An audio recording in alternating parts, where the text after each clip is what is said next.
Grand C, rubrique de l'actif et du passif. C.1, rubrique de l'actif. Les immobilisations sont la toute première rubrique des éléments de l'actif. Les immobilisations sont des biens d'une entité qui servent de façon durable à son exploitation. C'est-à-dire, ce sont des biens qui sont appelés à faire plus d'un an dans l'entreprise. Nous avons trois types d'immobilisation. Les immobilisations incorporelles, ce sont des biens qui ne sont pas palpables, d'accord, mais qui ont une valeur économique. Par exemple, logiciel, le fonds de commerce.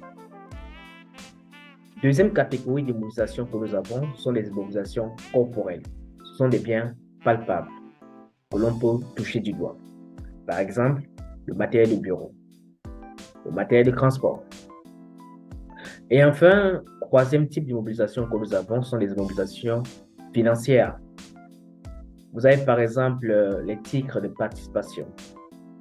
Les titres de participation, ce sont des droits d'action, ou ce sont des parts qu'une entreprise a dans une autre entreprise.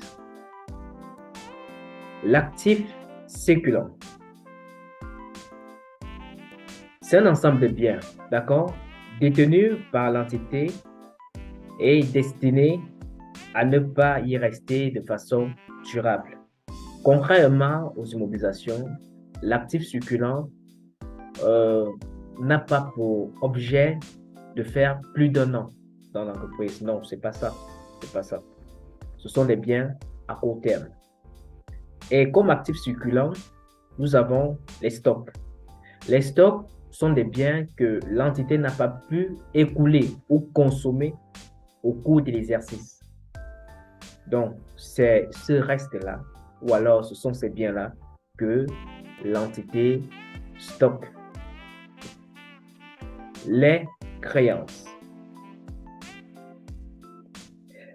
Les créances désignent des sommes d'argent qu'une entité doit percevoir d'un client en échange d'un service ou d'une vente.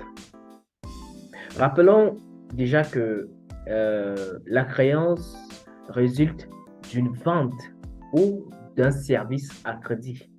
Lorsque vous prestez ou alors vous vendez à vos clients à crédit, il y a naissance d'une créance.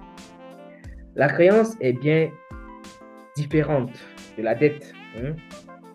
La dette est une somme que l'entité, par contre, d'accord, doit régler à son fournisseur. La dette prend naissance lors d'un achat ou d'une prestation à crédit. Voilà. Vous voyez qu'ici, l'entité, c'est le client.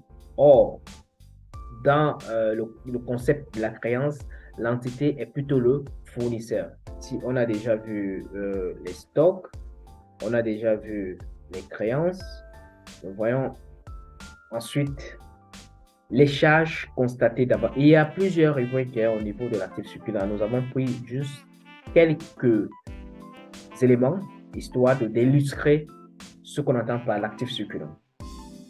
Les charges constatées d'avance.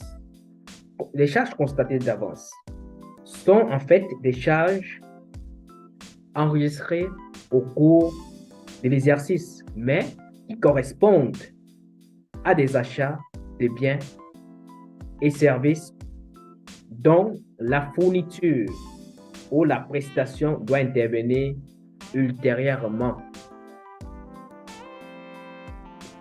C'est pourtant simple. Expliquons-le de manière synthétique avec un exemple.